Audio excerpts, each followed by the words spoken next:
प्रधानमंत्री आवास योजना जिसके तहत हर व्यक्ति जो बेघर है, जो गरीब है, उसको सरकार 1,20,000 रुपए से लेकर 2.5 लाख रुपए तक की अनुदान राशि देती है। कच्चा घर हो उसे पक्का बनवाने के लिए और जिनके पास बिल्कुल भी घर नहीं हो उनको घर बनाने के लिए। प्रधानमंत्री आवास योजना जो कि 2015 में स्टार्ट की गई थी, 2022 तक 2 करोड़ घरों लोगों को जो बेघर हैं उनको घर दिए जाने का जिसमें वो रखा गया था, लक्ष्य रखा गया था। इस योजना को लेकर जो अब अपडेट आ रही है वो ये है कि इस योजना को आगे बढ़ा दिया गया है।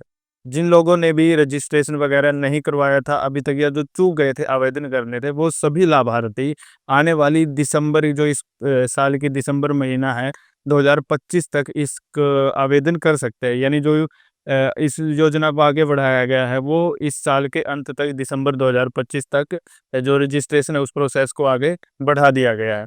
प्रधानमंत्री आवास योजना के अंतर्गत जो शहरों में रहते हैं और जो गाँव में रहते हैं, दोनों के लिए अलग-अलग डिपार्टमेंट है, एक तरह की अलग-अलग वेबसाइट है। जो प्रधानमंत्री आवास योजना यू जो वेबसाइट है वो है अर्बन यानी शहरों के लिए, जो प्रधानमंत्री आवास योजना जी यानी फॉर रूरल यानी जो ग्रामीण क्षेत्र है उनके लिए है। इस योजना के तहत ऐसे सभी लोग जो बेघर हैं, जो कि कम पैसे कमाते हैं यानी जिनके पास बिल्कुल भी घर नहीं है या जिनके पास घर तो है लेकिन कच्चे हैं, 1-2 कमरे ही हैं उनमें, उन लोगों के लिए ये योजना बहुत अच्छी है। ऐसे लोगों को सरकार घर दे रही है। इस योजना के अंतर्गत जो शहरों में रहते हैं, वो जो डेली क्या करते हैं, पैसे कमाते हैं, जो डेली के वेतनभोगी है, ऐसे लोग अप्लाई कर सकते हैं। इसके साथ-साथ वो सभी लोग जो झुग्गी-झोपड़ियों में रहते हैं या बिल्कुल भी जिनके पास घर नहीं है, बशर्ते उनके पास ऐसे सारे डॉक्यूमेंट होने चाहिए जो ये प्रूव करे कि वो भारत के ही नागरिक हैं और उन्हें घर की सख्त ज़रूरत है, यानी आर्थिक आधार पर। तो चलिए शुरू करते हैं कि कौन-कौन लोग इस स्कीम के अंतर्गत जो प्रधानमंत्री आवास योजना है उसके तहत अप्लाई कर सकते हैं।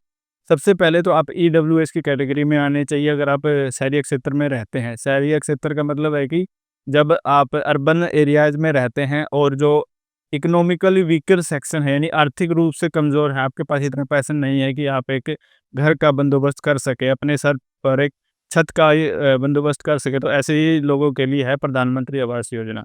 प्रधानमंत्री आवास योजना के तहत जो झोपड़ियाँ हैं, जो स्लम्स एरिया में भी रहते हैं, वो सभी लोग इस योजना के तहत लाभ उठा सकते हैं और घर पा सकते हैं। इसके तहत जो गाँव में रहते हैं, उसके लिए भी स्कीम ये बिल्कुल सेम ही है, जो मज़दूर है या जो किसान है, जो मनरेगा वगैरह में काम करते हैं या जिनका अलग से एक जो कार्ड आता है, स्वच्छ भारत अभियान निगम के तहत एसबीएम कार्ड आता है, वो बना हुआ ये सभी लोग भी इस योजना में लाभ उठा सकते हैं। इस योजना के अंतर्गत वो कौन-कौन से लोग हैं जो अप्लाई नहीं कर सकते? सबसे पहले हम उनकी बात करते हैं क्योंकि अप्लाई तो ऑलमोस्ट सब कर सकते हैं जो आर्थिक तौर पर कमज़ोर हैं, लेकिन कुछ ऐसे हैं जो अप्लाई नहीं कर सकते, वो कौन-कौन से हैं? अगर आपके पास पहले से ही पक्का घर है, तो आप इस योजना के तहत अप्लाई नहीं कर सकते।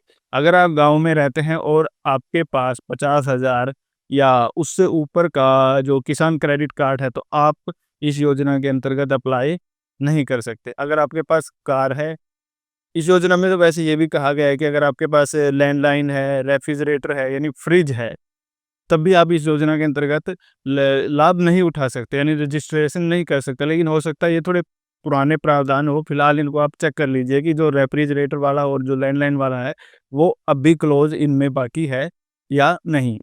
साथ-साथ में अगर आप इनकम टैक्स रिटर्न फाइल करते हैं तब भी आप प्रधानमंत्री आवास योजना का लाभ नहीं उठा पाएँगे या कोई और प्रोफ़ेशनल टैक्स भरते हैं तब भी आप इस योजना का लाभ नहीं उठा पाएँगे। इसके साथ-साथ अगर आप कृषि यंत्र यानी जो 4 व्हीलर है या जो 3 व्हीलर है जो हैवी होते हैं, वो अगर आपके पास हैं इंक्लूडिंग जो ट्रैक्टर होता है उसके साथ, तब भी आप इस योजना का लाभ नहीं उठा सकते। इसके साथ-साथ अगर आप गवर्नमेंट एम्प्लॉयी यानी आपके घर में कोई ऐसा व्यक्ति है जो सरकारी नौकरी करता है, तब भी शायद आप इस योजना का लाभ नहीं उठा पाएँगे। यानी जो भी इस योजना के लिए जो लाभार्थी बनना चाहता है, वो गवर्नमेंट एम्प्लॉयी नहीं होना चाहिए। साथ-साथ में अगर आपके पास खेती के लिए जो भूमि है, वो 2.5 एकड़ से लेकर 5 एकड़ या उससे ज़्यादा है, तब भी आप इस योजना का लाभ नहीं उठा सकते। इस योजना के अंतर्गत जो ग्रामीण क्षेत्र है वहाँ पर 1,20,000 से लेकर 1,30,000 दिया जाता है। डायरेक्ट जो बैंक अकाउंट में दिया जाता है, जो भी लाभार्थी होते हैं, और जो 1,30,000 है वो जो दुर्गम इलाके हैं, पहाड़ी क्षेत्र है जहाँ पर कठिन है मतलब घर बनाना, उन लोगों को दिया जाता है। साथ-साथ में जो शहरों में होता है, शहरों में भी अलग-अलग जो स्टेट है वहाँ पर ये योजना अलग-अलग तरीके से भिन्न-भिन्न तरीके से यानी वैरी करती है ये योजना। कहीं पर ऐसा होता है कि अगर आपके पास कोई खुद का प्लॉट है और आपके पास उसके डॉक्यूमेंट है, तो सबसे पहले उस हाल में जब आप घर बनाने की शुरुआत करते हैं, पहली किस्त जब आपका वो सर्वे होता है, इंस्पेक्शन होता है, तो 50,000 रुपए की पहली किस्त आती है। उसके कुछ समय बाद जब आप पहला फ्लोर बना लेते हैं, अपने घर का पहला फ्लोर बना लेते हैं, फिर आती है दूसरी किस्त 1,00,000 रुपए की, तो टोटल हो गए 1,50,000 रुपए। फिर जब आप पूरा कंप्लीट हो जाता है पूरा घर, फिर जो फाइनल इंस्पेक्शन होता है, उसके बाद 1,00,000 रुपए की किस्त और आती है, यानी टोटल 2,50,000 रुपए दिए जाते हैं। ये स्टेट टू स्टेट वेरी करती हैं ये चीज़ें। हो सकता है आपके स्टेट में ये जो प्रोसीजर है ये ना हो, इससे लिए आपको एक बार जो संबंधित अधिकारी हैं इससे या सीएससी सेंटर वालों से इसकी अच्छी प्रकार से जाँच पड़ताल कर लेनी चाहिए। शहरों में क्या होता है कि इस योजना के अंतर्गत डायरेक्ट जो पैसे हैं वो ट्रांसफ़र नहीं किए जाते। इसके लिए जो होम लोन होता है उसमें सब्सिडी वगैरह दी जाती है।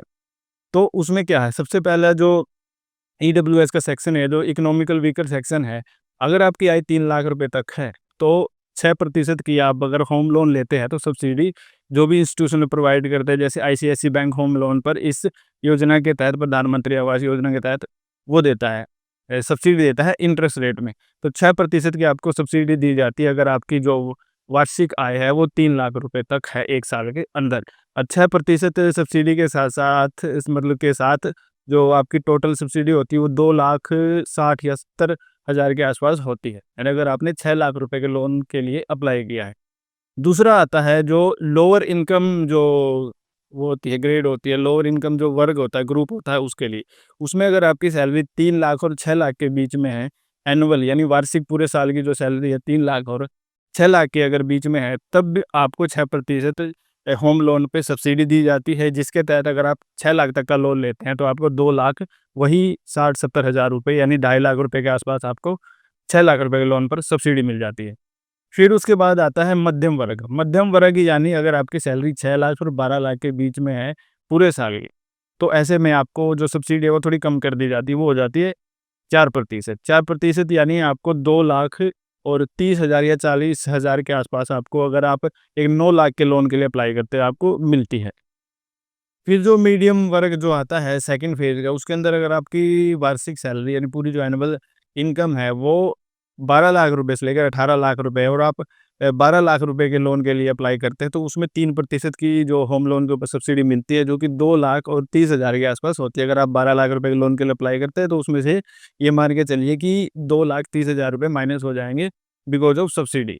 तो ये है सब्सिडी का प्लान जो कि सरकार होम लोन पर देती है और बहुत से राज्य ऐसे हैं जहाँ पर डायरेक्ट भी दिया जाता है 1,20,000 रुपए से लेकर 2,50,000 रुपए तक की जो भी इनकम स्लैब होता है, मतलब जो भी उसमें बनता है, जिस भी लाभार्थी का वो दिया जाता है।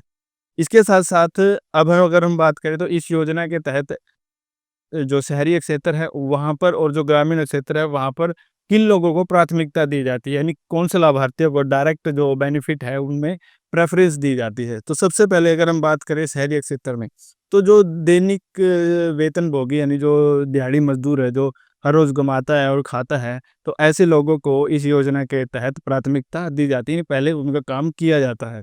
और जो महिलाएँ हैं उसमें जो विधवाएँ हैं वो, या जो दिव्यांग है वो, या जो भी जो प्रवासी मज़दूर हैं, उन लोगों को इस योजना के तहत प्रेफ़रेंस दी जाती है। इसके साथ-साथ जो एससी, एसटी, ओबीसी और जो अल्पसंख्यक वर्ग से आते हैं, उन लोगों को जो शहरों में रहते हैं, इस योजना के तहत प्रेफ़रेंस दी जाएगी, प्राथमिकता दी जाएगी।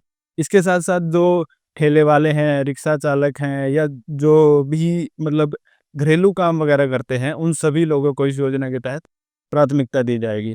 इसके साथ-साथ अगर हम ग्रामीण क्षेत्र की बात करें, तो ग्रामीण क्षेत्र में अगर आप अनुसूचित जाति और जनजाति से अगर आप संबंधित हैं, तो आपको प्रेफ़रेंस दी जाएगी। इसके साथ-साथ गाँव में अगर कोई भीख माँगने वाला है, भीख माँग कर अपना गुज़ारा करता है, तो उसके पास तो घर होगा ही कहाँ, है ना? तो उन लोगों को प्राथमिकता दी जाएगी। इसके साथ-साथ जो बेघर हैं और जो झुग्गी-झोपड़ियों में रहते हैं, गाँव में भी झुग्गी-झोपड़ियों में बहुत से लोग रहते हैं, उन लोगों को भी इस योजना के तहत प्राथमिकता दी जाएगी। एक और क्लॉज़ है, अगर कोई बंधुआ मज़दूर है, तो उन लोगों को भी, और अगर वो ग्रामीण क्षेत्र में रहते हैं, इस योजना के तहत प्राथमिकता दी जाएगी। लेकिन जो भी बंधुआ मज़दूर हैं, वो कानूनी तौर पर फ्री होने चाहिए, ठीक है? तो अब हम बात कर लेते हैं कि इस योजना के तहत कौन-कौन से डॉक्यूमेंट आपको रिक्वायर्ड होते हैं। सबसे जो महत्वपूर्ण डॉक्यूमेंट है, जो नेसेसरी वेरिफ़िकेशन के लिए, केवाईसी के लिए होते हैं, वो आधार कार्ड होता है, पैन कार्ड होता है आपका। इसके साथ-साथ आपका बैंक अकाउंट होना चाहिए और बैंक अकाउंट आपके आधार खाते के साथ यानी उसके साथ लिंक होना चाहिए। इसके साथ-साथ आपका इनकम का अगर प्रूफ़ होना चाहिए अगर आप शहरी क्षेत्र में रहते हैं, और जो भी आपके पास ज़मीन है या संपत्ति है, उसका ब्यौरा होना चाहिए। अगर आपके पास कुछ है, तो उसके यानी डॉक्यूमेंट होने चाहिए। ओरिजिनल डॉक्यूमेंट कहीं भी किसी को नहीं देने हैं, जो भी है उसकी कॉपियाँ ही हर मतलब जब भी आप फॉर्म वगैरह भरें वो देनी है। अगर आप ग्रामीण क्षेत्र में रहते हैं तो Aadhaar card, PAN card, bank account से लिंक्ड आधार कार्ड, वो ये सब तो होना चाहिए। इसके साथ-साथ अगर आपका मनरेगा कार्ड है तो वो होना चाहिए। स्वच्छ भारत निगम का अगर वो नंबर है, स्वच्छ भारत निगम के तहत आप काम करते हैं, उसका नंबर है, तो वो भी आपके पास होना चाहिए। प्रधानमंत्री आवास योजना के अंतर्गत स्वच्छ भारत निगम और जो ये जन धन अकाउंट है, इसके साथ-साथ जो उज्ज्वला योजना, ये सारी जुड़ी हुई हैं। अगर आप उन सब चीज़ों में जो भी डॉक्यूमेंट है वो आप दिखाते हैं, तो आपका काम बहुत जल्दी से बन जाएगा, यानी वेरिफ़िकेशन बहुत जल्दी से हो जाएगी। इसके साथ-साथ अगर आपके पास पक्का घर नहीं है, तो उसके लिए आपको एक, अगर आप ग्रामीण क्षेत्र में रहते हैं, तो आपको एक शपथ पत्र की तरह आपको एक लिखना पड़ेगा डॉक्यूमेंट एक कागज़ के ऊपर कि मेरे पास पक्का घर नहीं है, तो उसे एक शपथ पत्र माना जाएगा। अगर आप गाँव में रहते हैं, तो वो भी ज़रूरी है। अब बात कर लेते हैं कि आपको कहाँ से प्रधानमंत्री आवास योजना के अंतर्गत अप्लाई करना चाहिए। देखिए, बहुत सी वेबसाइट, अगर आप ग्रामीण क्षेत्र में रहते हैं तो प्रधानमंत्री PAMAYG की ऑफ़िशियल वेबसाइट से भर सकते हैं। और अगर आप शहरी क्षेत्र में रहते हैं तो PMAYU यानी जो अर्बन एरियाज़ हैं, शहरी क्षेत्र है, उनमें जो लोग रहते हैं वो भर सकते हैं। जिन लोगों को आता है, चाहे वो ग्रामीण क्षेत्र में रहें या शहरी क्षेत्र में रहें, वो भर सकते हैं आराम से ऑनलाइन जाकर, इन जो भी इनकी ऑफ़िशियल वेबसाइट है उन पर। लेकिन जिन लोगों को नहीं पता कि कैसे भरते हैं ऑनलाइन, तो उन लोगों के लिए जो सीएससी सेंटर हैं, जो लाइसेंस्ड सीएससी सेंटर है, जो कि मतलब आधिकारिक तौर पर पुख्ता है, आप उनसे भरवा सकते हैं। आप वहाँ पर जाइए, आपको बताइए कि मेरा प्रधानमंत्री आवास योजना के तहत मुझे घर चाहिए और उसके लिए मुझे कौन-कौन से डॉक्यूमेंट रिक्वायर्ड है, वो आपको बताएगा और उससे आप भरवा सकते हैं। आप कोर्ट में जाकर या तहसील में जाकर भी ये सारे काम करवा सकते हैं। इसके साथ-साथ प्रधानमंत्री आवास योजना बहुत अच्छी है उन लोगों के लिए जिनके पास बिल्कुल भी घर नहीं है या कच्चे घर हैं और उसे वो पक्का बनवाना चाहते हैं, तो सरकार उन लोगों की मदद कर रही है, तो इसलिए आपको इस योजना का लाभ उठाना चाहिए। तो आज की वीडियो में इतना ही। अगर आपको वीडियो पसंद आई तो इसे लाइक कीजिए, अगर चैनल पर नए हैं और ऐसी वीडियो देखना चाहते हैं तो इसे सब्सक्राइब कीजिए। तो मिलते हैं अगली वीडियो में, तो तब तक के लिए धन्यवाद।